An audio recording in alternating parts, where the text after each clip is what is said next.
Hi guys, इस video में हम बात करने वाले हैं आपके नॉर्दर्न सरकार की। हम जानते हैं कि बार बार ये मॉडर्न इंडिया पढ़ते समय ये जो वर्ड्स हैं, दो वर्ड्स नॉर्दर्न और सरकार्स, ये बार बार आते हैं और हमें पता होना ज़रूरी है कि इसकी क्या हिस्ट्री रही है। और हमें ये दूसरे दूसरे वर्ड्स में इसका जिक्र आता है, लेकिन एक्चुअली पूरा जो इसका मतलब मुद्दा है ये मिस हो जाता है। तो हम इस वीडियो में शॉर्ट में, ब्रिटिश शॉर्ट में बहुत अच्छे से कवर कर लेंगे ताकि हमें नॉर्दर्न सरकार को लेके कहीं पे भी कोई कंफ्यूजन ना रहे। आप देख रहे हैं कि ये वाला रीजन यहाँ पर देखिए, ये मैप में ये 1763 का मैप है इंडिया का, ठीक है।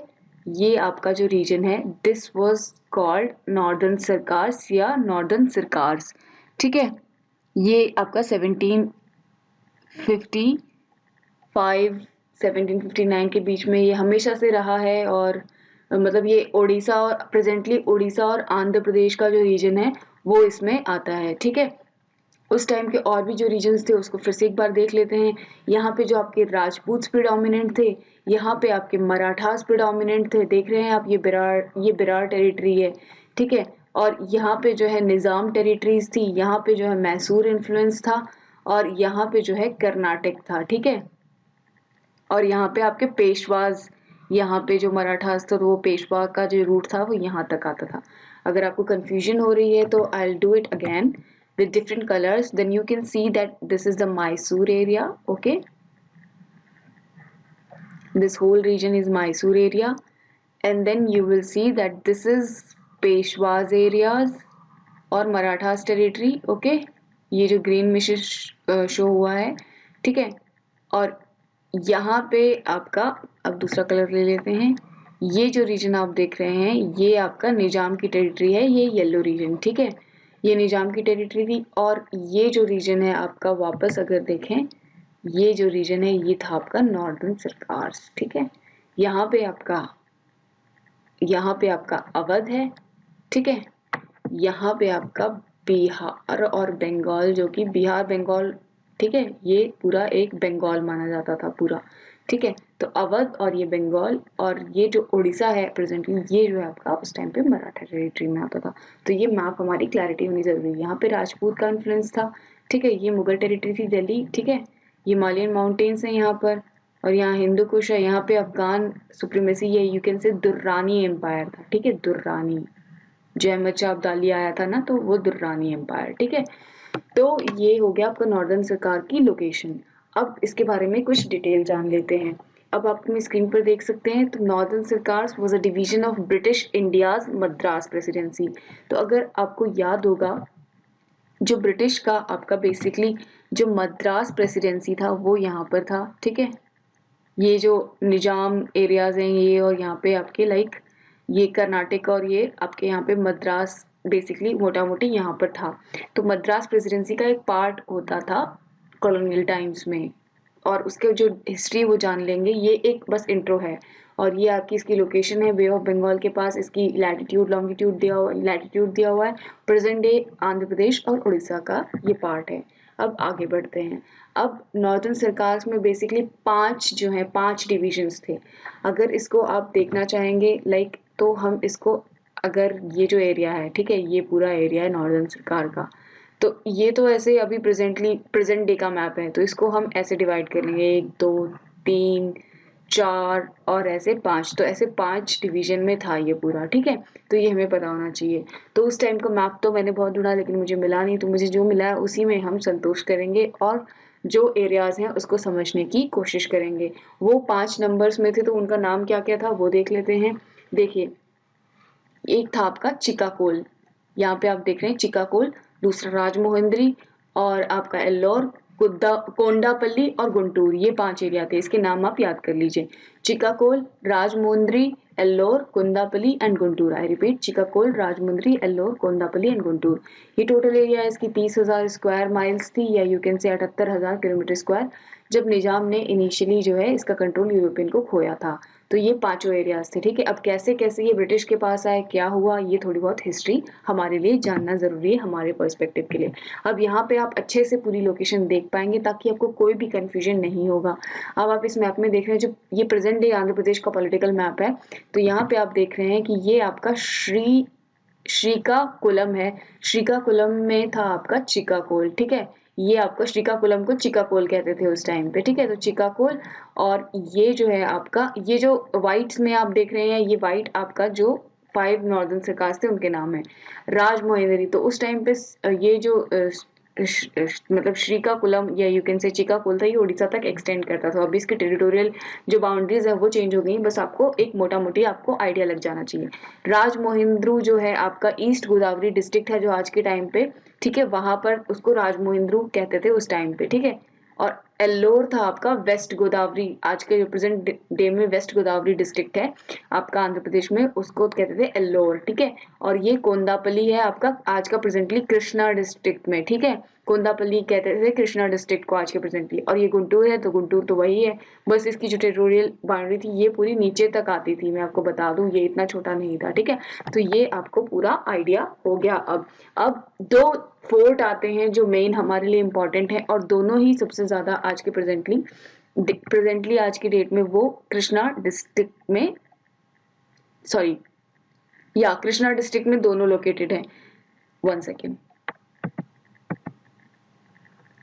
या तो अब आप देख रहे हैं कि ये कृष्णा डिस्ट्रिक्ट है आपकी, ये वाली डिस्ट्रिक्ट जो आप देख रहे हैं ग्रीन कलर में है, ये कृष्णा डिस्ट्रिक्ट है। यहाँ पे आपका एक फोर्ट था मसूलीपट्टनम, मतलब एक लोकेशन है यहीं पे कृष्णा डिस्ट्रिक्ट में, मसूलीपट्टनम, आज भी मछलीपट्टनम कहते हैं उसको, ठीक है। तो ये मसूलीपट्टनम में जो है आपका फोर्ट ऑफ बंदर या मसूलीपट्टनम था, ठीक है, फोर्ट ऑफ बंदर या मसूलीपट्टनम या मछलीपट्टनम, ठीक है। और यहीं पे कोंदापल्ली है आपका, ठीक है, कृष्णा को कोंदापल्ली कहते थे, कोंदापल्ली में कोंदापल्ली फोर्ट है।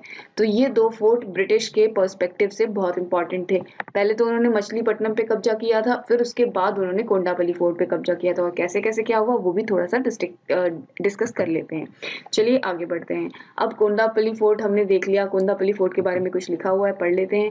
Kondapalli fort is also known as Kondapalli Kota, ठीक है। ये आज के प्रेजेंटली आप कृष्णा डिस्ट्रिक्ट में लोकेटेड है, और it is close to Vijayawada, the second city of Andhra Pradesh, India. The historic fort on the hill located on the west of the Kondapalli village was built by Musunuri Nayaks during the 14th century in Guntur district, ठीक है। उस time पे अगर आप देखें, ये देखिए आपका ये कोंडापल्ली है, कोंदापल्ली यहाँ पर कृष्णा डिस्ट्रिक्ट में, तो ये पहले गुंटूर का पार्ट था जब ये फोर्ट मंसूर द्वारा बनाया गया था। तो गुंटूर तो अभी हट गया है, लेकिन अभी ये कृष्णा डिस्ट्रिक्ट का पार्ट है।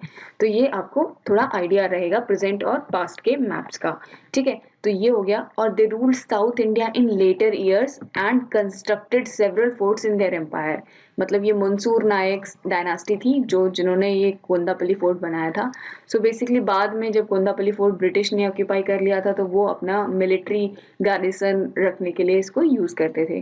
तो ये हमारा कोंदापल्ली फोर्ट के बारे में हो गया। अब जानते हैं हिस्ट्री की बात। देखिए हिस्ट्री में क्या है, 1724 में जो आसफ जहां मतलब हैदराबाद का निजाम था बेसिकली, तो उसने जो है मतलब उन्होंने जो है मुगल एम्पायर को बेसिकली मुगल एम्पायर से हैदराबाद को एक तरह से निजाम का एरिया जो है ऑटोनॉमस कर लिया, इंडिपेंडेंट घोषित कर लिया खुद को। हमने देखा था निजाम का एरिया कौन सा था नीचे, ठीक है। अगर आपको स्टिल याद नहीं आ रहा तो एक बार आप फिर मैप देख लीजिए। ये मैप था, आप देख रहे हैं यहाँ पे, ये निजाम टेरिटरी है, ठीक है, निजाम्स टेरिटरी, ये ऐसे ऐसे शो की हुई है, ठीक है। तो ये निजाम टेरिटरी थी आपकी। अब देखिए अब हुआ क्या था, 1724 में उन्होंने खुद को एक तरह से इंडिपेंडेंट बना लिया था। और जैसा कि हमने आपके सेकेंड कर्नाटिक वॉर में आपने देखा होगा, अगर आपने वो सेकेंड कर्नाटिक वॉर वाली वीडियो नहीं देखी है तो प्लीज आई डू रिकमेंड कि वो देखिए, तभी आपको बहुत सारी चीजें और ज्यादा क्लियर हो जाएंगी। सेकेंड कर्नाटिक वॉर में हमने देखा था कि आसिफ जहां की तो डेथ हो गई थी पहले, तो उसके बाद में मुजफ्फर जंग और नासिर जंग के बीच में युद्ध चल रहा था कि मतलब हमें नवाब बनना है। तो मुजफ्फर जंग को आपके फ्रेंच ने सपोर्ट किया था, आपको याद होगा, मुजफ्फर जंग को फ्रेंच ने सपोर्ट किया था और नासिर जंग को सपोर्ट किया था आपके ब्रिटिश ने। दोनों में से कोई नवाब नहीं बना, दोनों लड़ाई के दौरान मारे गए थे। तो बाद में क्या हुआ था, जो आसिफ जाह के मतलब आसिफ जाह जो मेन आपके मतलब नवाब थे, निजाम थे वहाँ के हैदराबाद के, उनके जो तीसरे बेटे थे सलाबत जंग को फ्रेंच ने वहाँ का नवाब बना दिया था। ठीक है, तो वो फ्रेंच का अलाई बन गया था सलाबत जंग। तो सलाबत जंग the son of Nizam ul Mulk who was indebted for his elevation to the throne to the French East India Company granted the district of Kondavid और गुंटूर टू द फ्रेंच। और जैसा कि सलाबत जंग को ही सेकेंड कर्नाटिक वॉर के दौरान उन्होंने फ्रेंच ने नवाब बनाया था वहाँ का, तो इसीलिए आउट ऑफ कर्सी गुंटूर डिस्ट्रिक्ट उसने फ्रेंच को दे दी थी। ठीक है, और बाद में धीरे धीरे करके फ्रेंच को दूसरी सरकार भी दे दी थी। तो फ्रेंच का जो आधिपत्य हो गया था आपका निजाम की टेरिटरी पे, काफी हद तक एक तरह से वो पपेट नवाब था सलाबत जंग फ्रेंच के लिए। तो ये आपके नॉर्दर्न सरकार का एरिया तब तक फ्रेंच के कब्जे में था। ठीक है, सेकेंड कर्नाटिक वॉर के बाद। और जो ब्रिटिश के कब्जे में कब आया, 1759 में, जब ब्रिटिश ने फोर्ट्रेस ऑफ मसूलीपट्टनम पे विजय पा ली। ठीक है, और क्या कहते हैं, dominion of maritime provinces on both sides, मतलब दोनों तरफ से जो मैरीटाइम उनकी स्ट्रेंथ थी, वो जो river Gundlakamma to Chilika lake, उन्होंने अपना ये यहाँ पे आधिपत्य जमा लिया। ठीक है, ये जो पूरा एरिया था रिवर गोंडाल कम्मा से चिल्का लेक तक का, वो जो है फ्रेंच से छीन करके ब्रिटिश ने जीत लिया। अब आप पूछेंगे कि गोंडाल कम्मा से चिल्का लेक का एरिया कौन सा है, वो भी हम देख लेते हैं। देखिए, ये आप देखिए नेक्स्ट मैप में, अभी ये प्रेजेंटली ये है गोंडाल कोम्मा रिवर की लोकेशन। ठीक है, ये आपका जो अभी प्रेजेंटली आंध्र प्रदेश का एरिया है, यहाँ से आप देखिए, ये जो है आंध्र प्रदेश का एरिया, अभी जो हमने मैप देखा था उसी से हम देख रहे हैं। ये देखिए, ये पूरा अगर सॉरी सॉरी सॉरी सॉरी गलत हो गया, ये देखिए आप, यहाँ से ऊपर का थोड़ा सा पार्ट नहीं आया है, बस ये है आपका आंध्र प्रदेश का एरिया। अभी एक्चुअली अलग हो गया है, तेलंगाना अलग बन गया है, तो इसीलिए प्रेजेंटली इतना एरिया है। ठीक है, तो ये आपका है गोंडाल कम्मा रिवर। ठीक है, और चिल्का रिवर कहाँ है, चिल्का लेक कहाँ है, चिल्का लेक आपकी प्रेजेंटली ओडिशा में है। ठीक है, चिल्का लेक है प्रेजेंटली आपकी ओडिशा में, ये आपकी चिल्का लेक है। ठीक है, तो यहाँ से हमें क्लियर हो गया लोकेशन। अब ये देखिए, ये कुछ इंपॉर्टेंट बुद्धिस्ट मॉन्यूमेंट्स हैं आंध्र प्रदेश में, ये आप जिनको देखना चाहें तो उसको वीडियो को पॉज करके देख सकते हैं। कभी कभी क्वेश्चंस आ जाते हैं, अदरवाइज इतना हमारे लिए इम्पोर्टेंट नहीं है ये। चलिए आगे बढ़ते हैं। अब हमने देखा कि फ्रेंच को दे दिया था आपके सलाबत जंग ने काफी हद तक नॉर्दर्न सरकार पूरा कंट्रोल करने के लिए। उसके बाद 1759 में वो जीत गए थे, ब्रिटिश जीत गए, और उन्होंने आपके इस बेसिकली गोंडाल कम्मा रिवर से लेकर चिल्का लेक तक अपना आधिपत्य जमा लिया, और नॉर्दर्न सरकार एक तरह से जीत लिए थे, मतलब बेसिकली एरियाज जो थे आपने देखा होगा यहाँ पे। ठीक है, नहीं, पूरा नॉर्दर्न सरकार नहीं जीता था, उन्होंने बेसिकली फोर्ट्रेस ऑफ मसूली मतलब मछलीपट्टनम जो है वो कॉन्कर कर लिया था।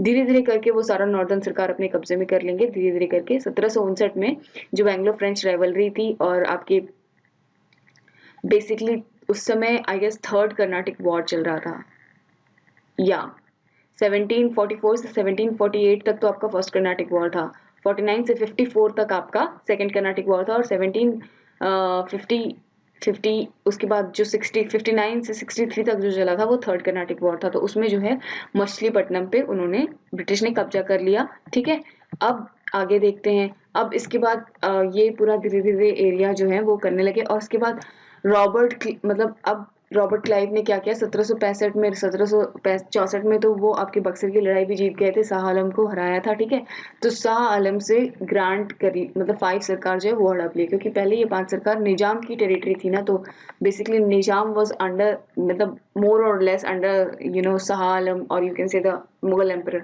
तो वो वैसे अपने आप को इंडिपेंडेंट कर चुके थे, लेकिन यहाँ पे शाह आलम को हरा के और फ्रेंच को कमजोर करके उन्होंने 5 सरकार का ग्रांट ले लिया लॉर्ड रॉबर्ट क्लाइव ने। ठीक है, और यहाँ से जो है उन्होंने फोर्ट ऑफ कंदापल्ली को, पहले तो मछलीपट्टनम का फोर्ट सीज किया था 1759 में, फिर फोर्ट ऑफ कंदापल्ली एक्वायर कर लिया उन्होंने 1766 में। फोर्ट ऑफ कंदापल्ली की लोकेशन हम पहले देख चुके हैं, कृष्णा डिस्ट्रिक्ट में आज के वो है।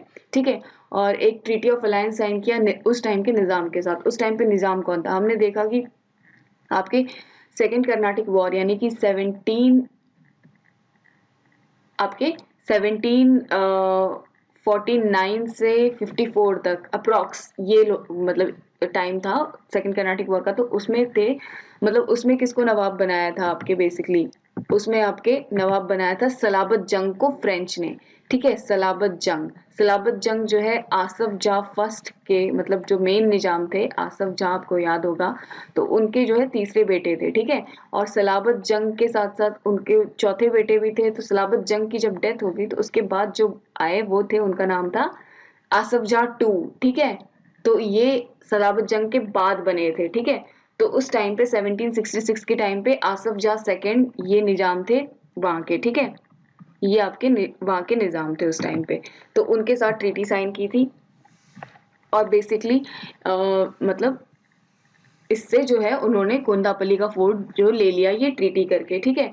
और बेसिकली यहाँ पे आप देख रहे होंगे by a second treaty signed on March 1, 1768 the Nizam acknowledge the validity of Shah Alam's grant and resign the Sarkar to the company receiving as a mark of friendship on annuity. मतलब शाह आलम ने तो बोल दिया 5 सरकार आपके हो गए, ठीक है। लेकिन जो मेन वहां पे आपका मेन जो उसके साथ उसके ऊपर जिसका आधिपत्य था वो तो निजाम था। और निजाम उस समय सलाबत जंग वाज अंडर फ्रेंच इन्फ्लुएंस, मतलब बाद में फिर फ्रेंच का इन्फ्लुएंस जब हट गया वहां से तो सलाबत जंग भी ब्रिटिश की साइड पे आ गया। और सलाबत जंग के मरने के बाद जो भाई थे उनके बेसिकली आसफ जाह सेकंड, उन्होंने जो है इनके साथ ब्रिटिश के साथ ट्रीटी साइन की और उनको सारे पांच जो है आपको नॉर्दर्न सरकार देने की बात की और दे भी दी, ठीक है। लेकिन सारी नॉर्दर्न सरकार दे दी लेकिन केवल गुंटूर को छोड़ के, गुंटूर पे उन्होंने बोला कि मेरे भाई बसलत जंग जो कि मतलब अपने लाइफ टाइम तक वो जो है सभी चीजें आपकी फुलफिल करेंगे, बस आप गुंटूर की जो लोकेशन है, गुंटूर का जो सरकार है वो आप बसलत जंग के पास रहने दीजिए। तो देवर रेडी कि ठीक है आप रख लो, अभी गुंटूर मत लो, ठीक है। और बसलत जंग he died in 1782 but it was not till 1788 that Guntur came under British administration। और 1788 में गुंटूर भी अपने कब्जे में ले लिया ब्रिटिश सरकार ने, ठीक है। Finally in 1823 the claims of the Nizam over the northern सरकार were bought outright by the company and became a British possession। और 1823 में जो है निजाम का पूरी तरह से क्लेम जो है उन्होंने खत्म कर दिया, ठीक है। और बेसिकली जो थोड़ी बहुत भी उनमें खटपट थी ब्रिटिश और निजाम में गुंटूर को लेकर के वो 1823 में पूरी तरह से हटा दिया और एक तरह से पूरा नॉर्दर्न सरकार हथिया लिया ब्रिटिश ने। तो ये था आपका पूरा ये, ठीक है। अब अभी की प्रेजेंटली सिचुएशन क्या है वो देख लेते हैं, ठीक है। Northern Sarkars were governed as a part of Madras presidency until independence in 1947। Madras presidency जो थी वो ब्रिटिश की ऑक्यूपेशन थी, तो इसीलिए मद्रास प्रेसिडेंसी के अंदर ही नॉर्दर्न सरकार को गवर्न किया जाता था। और उसके बाद जो है इंडिपेंडेंस के बाद इंडिया का मद्रास स्टेट बना था, उसमें नॉर्दर्न सरकार का पार्ट था। फिर northern Telugu speaking portion of Madras state including the northern Sarkar was detached in 1953 to form the new state. फिर मद्रास को उससे अलग करके, तमिलनाडु से अलग करके, मद्रास की पूरा तमिलनाडु और आंध्र प्रदेश ये सब मिलाकर था, तो उससे अलग करके नॉर्दर्न सरकार को बेसिकली आंध्र प्रदेश में कन्वर्ट कर दिया। दो Andhra Pradesh was merged with the Telugu speaking parts of Hyderabad state. बाद में कुछ हैदराबाद स्टेट जो तेलुगु स्पीकिंग थे उनके साथ जो है नॉर्दर्न सरकार को मर्ज किया गया। और उसके बाद जो है बाद में हैदराबाद आपके अभी मतलब 2014 में जो है ये का अलग हो गया और तेलंगाना बन चुका है। तो ये थी पूरी आपकी नॉर्दर्न सरकार की पूरी हिस्ट्री से लेके प्रेजेंट तक। Thank you so much for watching. अगर आपको ये वीडियो अच्छा लगा तो शेयर कीजिए, सब्सक्राइब कीजिए और अपने दोस्तों को बताइए कि ये वीडियो वो भी देख सकते हैं। और आपको कोई कमी लगती है तो वो भी मुझे बताइए वीडियो के नीचे कमेंट सेक्शन में। Thank you so much for watching. Keep supporting, keep sharing.